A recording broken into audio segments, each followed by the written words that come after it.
Okay, class, this is a little video I'm going to build upon what we did in class last Thursday to try to create more of a calculated or optimized solution to the acoustic environment inside of our kind of faux theater here that we've set up. I'm hoping that you've had a chance to go back through that script. You're going to want to take the one that I emailed around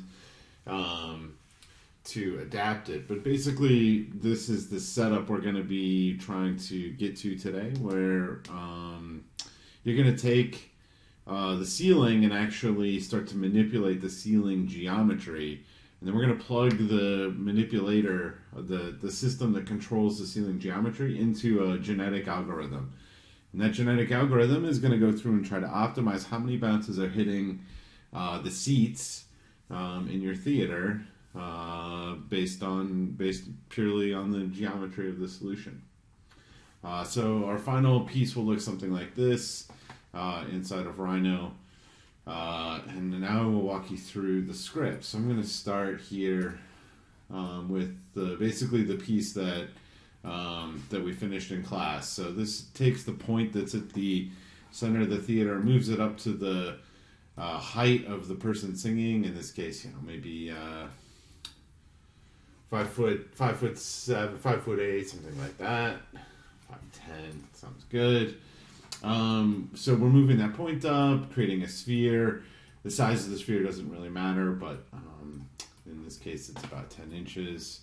And then dividing the sphere to get a series of panels. I've got mine turned pretty far down right now. You probably want to keep this really low until we get further along, because this is going to get pretty computationally intense.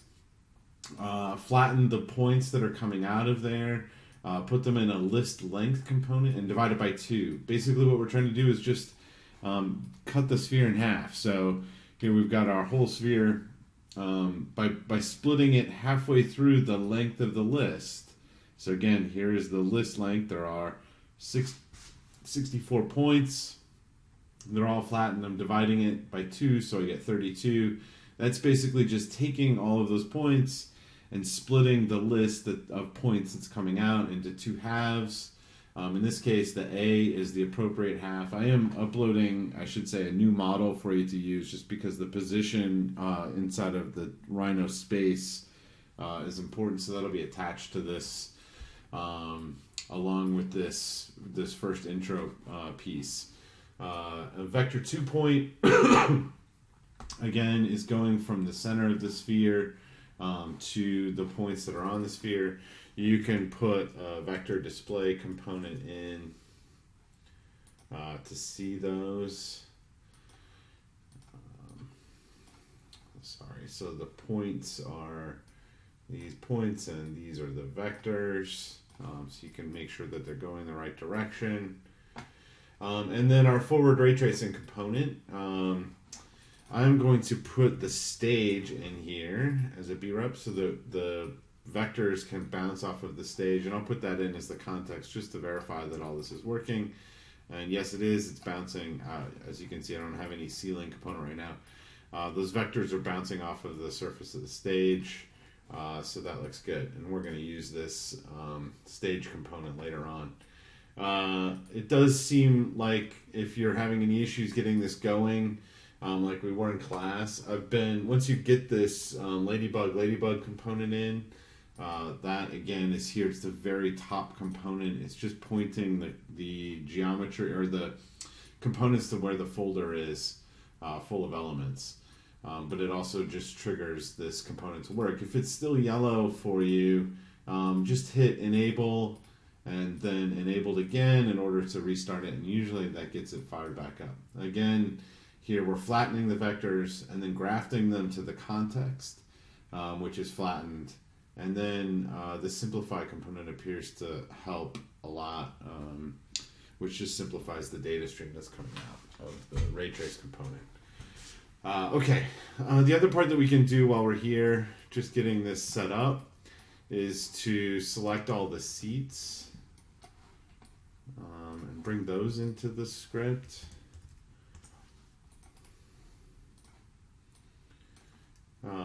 Set multiple curves. So if you're using a a machine that's kind of slow, you may either want to go into the lab to do this, or alternatively, you could replace the seats here with just a surface that represents the seat locations. And if I were doing that, I would probably just draw a line in elevation and extrude it across to get the slope of the seats. But we're going to try and be adventurous. I'm going to extrude these seats up to the height of a person. So put an extrude component in. We're going to extrude in the Z direction, 48 inches, just to be an average height, a seated person. And there are our extruded seats. So let's make sure they are not capped. I don't think, well, yes, that will matter. So let's put a cap component in here as well.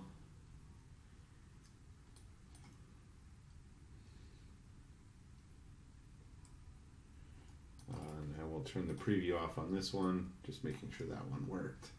So there we go. We've got our stage brought in, and we've got our curved seats, our curves with all the seat locations brought in and capped. And the cap geometry is the one we're looking for.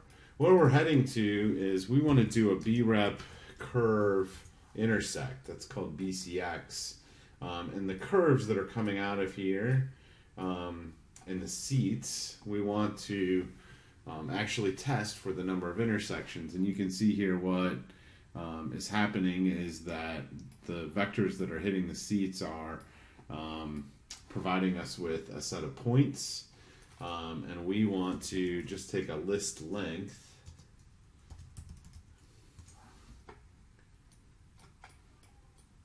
and I'm just going to put a panel on it so I can see what's coming out. And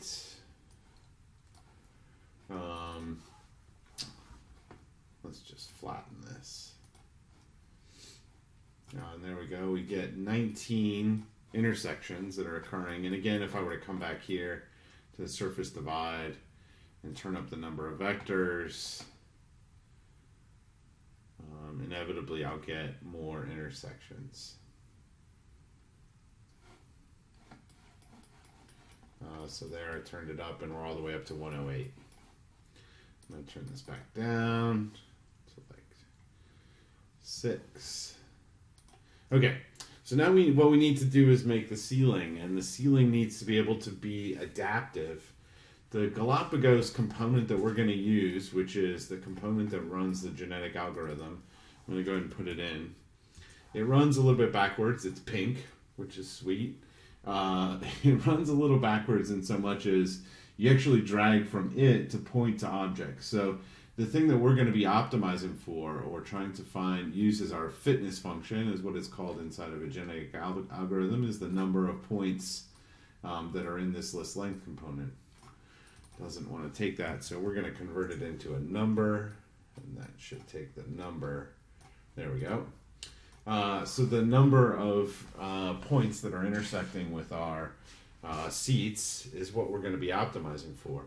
The genome are the things that can change. These are the things that it's going to continually move around to try to optimize what the ceiling geometry should look like.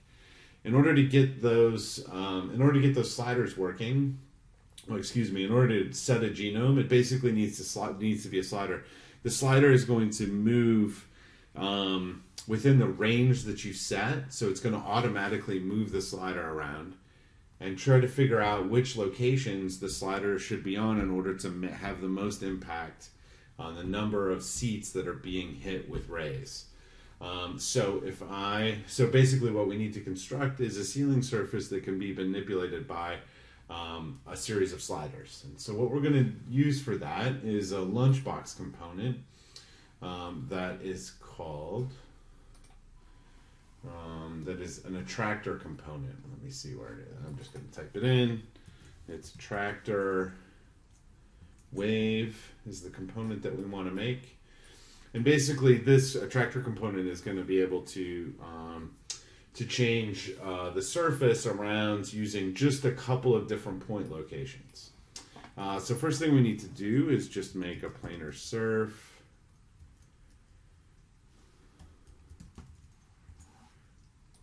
A plane surface just needs an X and a Y location. We need something probably around 1500 for each of those. And here you'll see that the location of my of the model sort of matters. I'm gonna just adjust this into this field, and then the file that I save will be located here, so you probably won't need to make that adjustment. Go ahead and save it now. And we need to move this up in the Z direction so that it's in an appropriate height.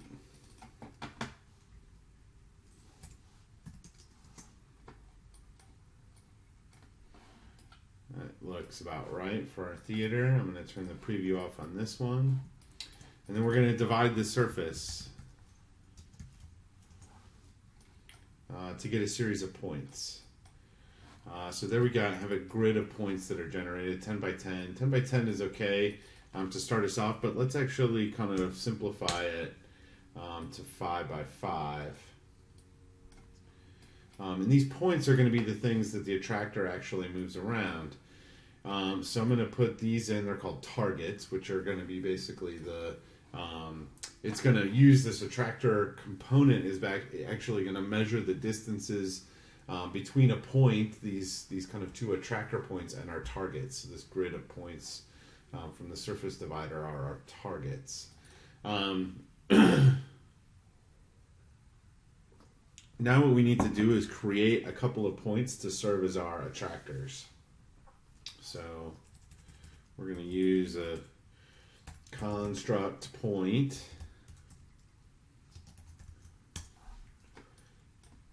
And I'm going to put them up at the same height as our ceiling.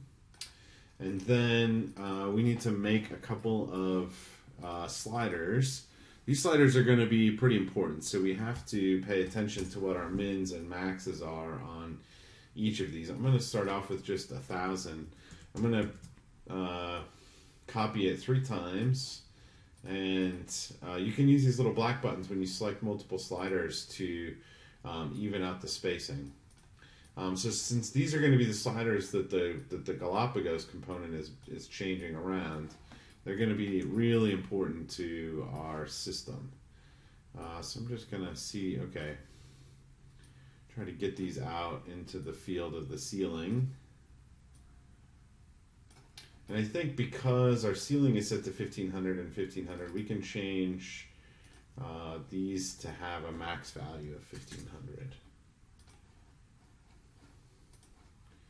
Let's say okay. I think it's going to be easier just to paste that one 4 times again. Again, the little black buttons allow you to space them out. It doesn't matter where you set the points to right now. I'm just kind of moving them around on that surface just to make sure they're working. These are going to be, again, these are the sliders that Galapagos is going to control later on. They are our attractors, so I'm going to put them in, hold shift down in order to get the attractor in there. And then what we're looking to do is get a series of values that actually define the relationships between the points that are moving around on the surface and their proximity to the targets, which are the points on the grid here that we divvied up on that plane surface. We want to create a new domain, so we're going to construct the domain. Basically, what this does, this domain component, and you'll see when I plug these in, is it starts to change the values. The relationship between the values stays the same, but it's just remapping those values. And we're going to put something like 400 in for the max value. So you can see now the range of these values goes from 0 to 400 in every list There's going to be 1, 0, and 1, 400, and then a series of values in between. And if I were to change this to something else, to 190, you can see there's still a 0 and a 190. That's because the domain is going from 0 to 190. And we'll come back and play with this some later on. So these values we're going to use to move this point grid around in the z direction. So I'm going to put a move component in with a z, and these values go into the z and into the move, and then we're going to be moving these points around. So you can see here I'm already getting a much more undulating kind of grid from the points that are on the surface. So I can already tell it's going to be pretty extreme. I'll probably pull these back down to like 270. And then we're going to reconstruct the surface. Surface from points allows us to basically take a series of points and construct a new surface based on that same grid of points that we pulled from our original plane. And now that we've moved them around using a couple of different attractors. The surface grid component needs you to tell it how many points are in the u direction. The number of points in the u direction is going to be based on this slider right here. When you divide it by 5, you actually end up with 6 points in each direction. If I mouse over this, you can see I have 36 points from 5 divisions, because the divisions are the lengths. So 1, 2, 3, 4, 5 along each side. 1, 2, 3, 4, 5 results in 1, 2, 3, 4, 5, 6 points. So we're just going to put an addition component on this and add 1 unit or 1 number to this, so that no matter how we change that slider back there, this surface grid component continues to work. Maybe.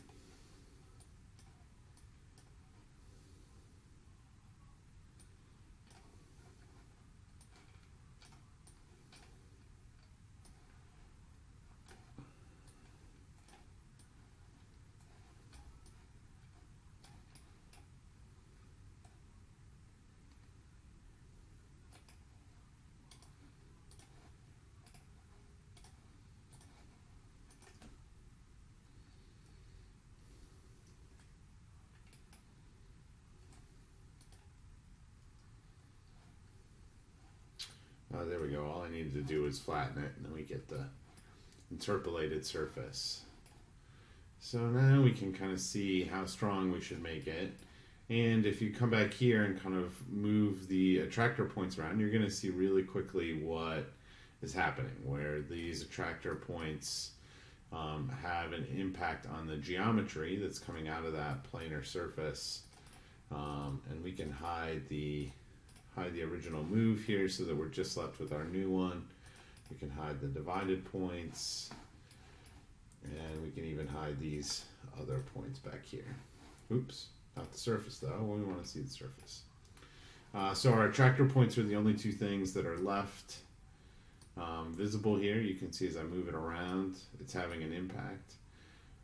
Doesn't really matter how it moves. What we want to do is just turn the genetic algorithm loose to actually try to optimize this shape. Okay, so we have our ceiling panel now.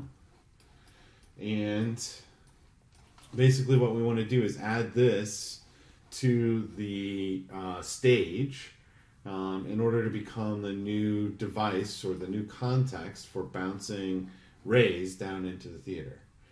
So to do that, I'm going to create another B-rep component, and we're going to add these two B-reps together, the ceiling and the stage, into one container, and then put that in as our context. And what we want to see is that our rays are actually bouncing off of our new ceiling shape. And if I move the slider, you can see the rays changing to accommodate the shifts in the ceiling. So that seems to be working just fine. And the number of our intersections should be changing over here as well. So basically our script is kind of almost complete here. The only other thing we need to do is to tell the Galapagos component here that these sliders are the things that we want them to change. And again, it works backwards. So I'm going to drag from the genome component to each of these sliders, and you can see it creates this kind of pink identifier. You have to hold the shift key down to make multiple ones. So I'm holding the shift key down. Oops.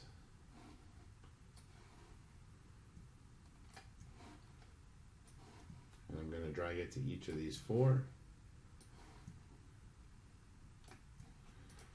And you can see there's kind of a faint hint to them. So again, the 4 sliders are going to get moved around in order to move these attractors around, these 2 points that are manipulating our surface. And then it's going to count how many intersections it gets from different variations of that. And it's basically just going to churn through and look at all of the different variations that it can.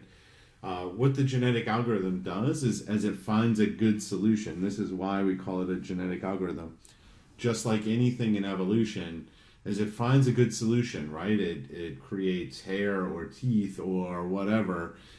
It tries to do more of that same kind of solution. So basically it continues to work and learn from the solutions that it created before. So it's not just randomly trying everything, although it does randomly try something once in a while to make sure that it's working in the correct domain. It does look like the length of my bounces isn't quite long enough here, so I'm going to turn that up to like 1500 for the last bounce, just to make sure that these bounces coming off the ceiling all have the opportunity to hit the seats. And then I'm going to run this a little bit, even though I need to go back and add in more vectors so that I'm hitting everything with more precision. And I could potentially change the way in which this, I'm actually going to soften the surface a little bit. So I'm going to turn this down to like 4 different points on the surface divide. And you can see the surface becomes more of a softer thing. And you can turn this up and you'll see up around 10 it becomes much more animated and bubbly. So depending upon what you want to do here, you can do lots of different things. And the point here is that you could set up any variation of this kind of a system, basically just controlling the geometry of your ceiling.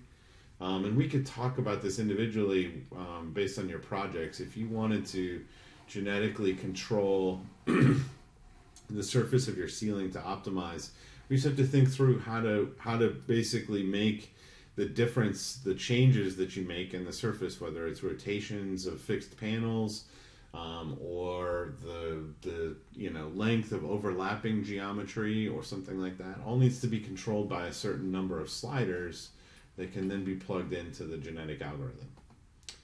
Okay, we are ready to run this. I'm going to hit save on this file. GA with ceiling for acoustics.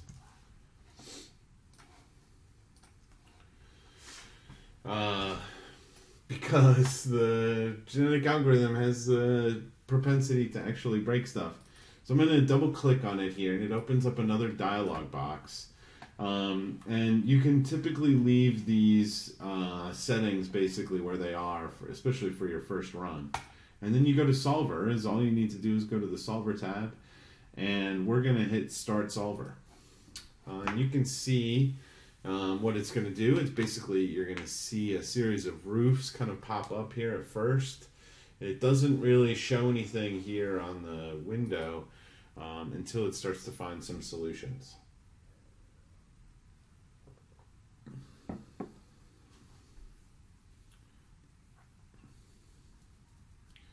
I'm going to go ahead and pause the video, and then I will turn it back on once we start getting some interesting. Okay, so it's only been maybe 90 seconds. It wasn't too bad. And Galapagos started to report back some solutions. You can see the highest one so far is 46 intersections. It looks like my vectors are set too low here. You can see all of the different areas inside of the different options for the 4 sliders that it has tried so far. as it keeps going, it's learning from these solutions that it found, and it's going to start testing ones that are in the same, have the settings within the same zone. And you can see here what's happening is the red line is the maximum number that it's found, and the orange gap is the area that it's testing for. So as it starts going, this is the first gene, if you will, has completed, and now it has a new zone. So instead of testing for the whole range of options, now it's only testing for 50% based on the solutions it found in the first set. So it's optimizing as it moves along. It's going to start focusing its effort in certain areas. So I'm going to go ahead and stop this now, because if I'm going to run it, I want to run it based on, and you can see it's already kind of started to dive down, and it's starting to reduce the number again. I do want to run this not with so few vectors, but with a lot more vectors coming out of as the voice, because obviously this isn't really very efficient map of how the sound is moving through the space. So again, be really careful about this and make sure you've saved your work and that you're not going to need your computer for a little bit. It's often good to set one of these to run overnight. Again, if you're having too much trouble with the seats, it would be just as effective, and I'm just going to do this just to show it. It would be just as effective to come here into elevation, and I'm just going to draw a line that sort of approximates the slope of the seating, and I'm going to extrude it. Actually, I think maybe I'll just run mine like this too.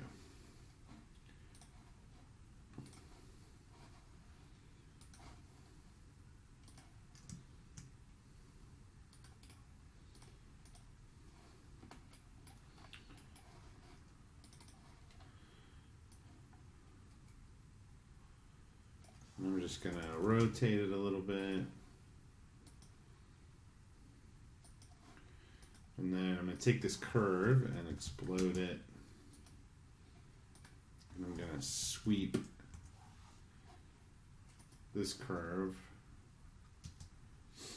along that face.